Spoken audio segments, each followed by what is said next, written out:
Hello friends, अस्सलाम वालेकुम and welcome to my channel. आज मैं हाज़िर हुआ हूँ एक नई वीडियो के साथ। दोस्तों, आज की वीडियो का हमारा टॉपिक है वेट गेन के रिलेटेड। तो दोस्तों, आज की वीडियो में हम आपको बताएंगे कि हम कैसे वेट गेन कर सकते हैं। अक्सर लोग अपने दुबली पतली जिस्मात की वजह से बहुत ज़्यादा परेशान रहते हैं, तो हम उन्हीं का ये मसला हल करने के लिए हमने ये वीडियो बनाई है। तो आप अपना ये मसला हल करने के लिए वीडियो को एंड तक देखें और कहीं से स्किप ना करें।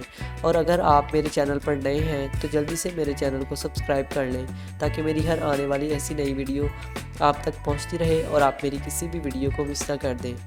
तो दोस्तों, जो इंसान या जो लोग चाहते हैं कि इनका जिस्म खूबसूरत दिखे और इनका जिस्म भरा भरा नज़र आए, तो इनको चाहिए कि अपनी रूटीन और अपनी डाइट में कुछ तब्दीलियां लाएं। कमज़ोर और दुबला पतला जिस्म ना सिर्फ आपकी शख्सियत को मुतासर करता है, बल्कि कमज़ोर होने की वजह से जिस्म के तमाम अज़ा की कारकर्दगी भी मुतासर होती है। इसीलिए जो लोग अपना वज़न बढ़ाना चाहते हैं तो वो आज की इस वीडियो को ज़रूर देखें। दोस्तों, जिस्म में तवानाई और गोश्त का इजाफ़ा करने के लिए ज़रूरी है कि हम अपनी डाइट में प्रोटीन, चिकनाई, कार्बोहाइड्रेट, कैलोरी और आयरन जैसी ग़िज़ाओं को लाजमी शामिल करें। लेकिन दौरे जदीद की जो ग़िज़ाएँ हम अपनी डाइट में शामिल कर चुके हैं, इनकी वजह से हम ज़रूरी न्यूट्रिएंट्स हासिल नहीं कर पाते और हमारा जिस्म कमज़ोर होने लगता है। तो हमें चाहिए कि हम अपनी डाइट में ऐसी चीज़ों को शामिल करें जिनमें ज़्यादा प्रोटीन, कैलोरी, कार्बोहाइड्रेट्स और आयरन मौजूद हो। तो आए कुछ ऐसी ही ग़िज़ाओं के मतलब जानते हैं। पहले नंबर पर हम जिस ग़िज़ा की बात करने जा रहे हैं वो है सोयाबीन।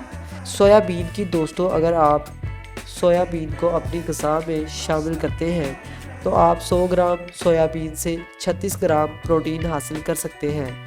सोयाबीन वाफर मकदार में प्रोटीन हासिल करने का एक बेहतरीन ज़रिया है, जिसकी मदद से आप अपना वज़न चंद ही दिनों में आसानी से बढ़ा सकते हैं। दूसरे नंबर पर हम बात करते हैं जौ की।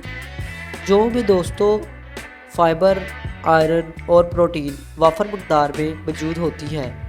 100 ग्राम जौ में 17 ग्राम प्रोटीन होती है। अगर आप अपनी सुबह के नाश्ते में जौ का दलिया इस्तेमाल करते हैं तो आप इससे काफ़ी हद तक फ़ायदा हासिल कर सकते हैं। इसके बाद जिस चीज़ की हम बात करते हैं वो है मक्खन। मक्खन दोस्तों, हम ये जानते हैं कि मक्खन, दूध, दही, इन चीज़ों में बहुत हद तक फ़ैट्स मौजूद होते हैं और मक्खन में 81 ग्राम फ़ैट मौजूद होता है। तो अगर आप 100 ग्राम मक्खन रोज़ाना अपनी डाइट में शामिल करते हैं तो आप 81 ग्राम तक फ़ैट हासिल कर सकते हैं, जिसकी मदद से आप बआसानी अपना वज़न बढ़ा सकते हैं। अगली जो चीज़ है वो है नूडल्स। नूडल्स आजकल काफ़ी पसंद किए जाते हैं, ख़ास तौर पर बच्चों की पसंदीदा ग़िज़ा में शामिल होते हैं। नूडल्स में ज़्यादा मकदार में कार्ब्स और कैलोरीज़ मौजूद होती हैं। अगर आप नूडल्स को भी अपनी डाइट में शामिल करते हैं तो वज़न बढ़ाने में ये आपके लिए फ़ायदेमंद साबित होते हैं। साथ ही अगर आप इनमें सब्ज़ियों का इस्तेमाल भी करते हैं तो इसकी मदद से आपका इसका फ़ायदा मज़ीद बढ़ा सकते हैं। इसके बाद बात करते हैं मिल्क की। मिल्क यानी कि दूध। दोस्तों, ये बात तो हम सब जानते ही हैं कि दूध में कैलोरीज़ और कार्ब्स, प्रोटीन और कैल्शियम जैसे अहम न्यूट्रिएंट्स पाए जाते हैं।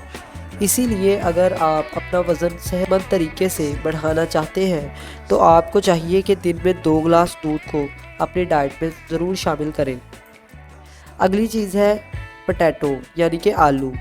आलू वज़न बढ़ाने में काफ़ी फ़ायदेमंद साबित होते हैं, क्योंकि इनमें बहुत ज़्यादा मकदार में कैलोरीज़ और स्टार्च पाया जाता है। अगर आप वज़न बढ़ाना चाहते हैं तो आपकी 40% डाइट कार्बोहाइड्रेट्स पर मुश्तमिल होनी चाहिए और आलू आपको आपका ये हदफ पूरा करने में काफ़ी मदद फ़राहम कर सकता है। इसीलिए आलू को अपनी डाइट में ज़रूर शामिल करें। तो दोस्तों, ये चंद फूड्स आप अपनी डाइट में शामिल करके अपना वज़न बढ़ा सकते हैं एक सेहतमंद तरीके से। तो आप इन चीज़ों को ज़रूर फॉलो करें अगर आप अपना वज़न बढ़ाना चाहते हैं। तो इसी के साथ हमारी वीडियो इख्तिताम की तरफ चलती है। उम्मीद है कि आपको ये वीडियो पसंद आई होगी। اگر آپ کو ہماری یہ ویڈیو پسند آئی تو اسے لائک کریں اور ایسی مزید ویڈیوز دیکھنے کے لیے ہمارے چینل کو سبسکرائب کریں۔ پھر ملیں گے ایسی ہی ایک نئی ویڈیو کے ساتھ، تب تک کے لیے خدا حافظ۔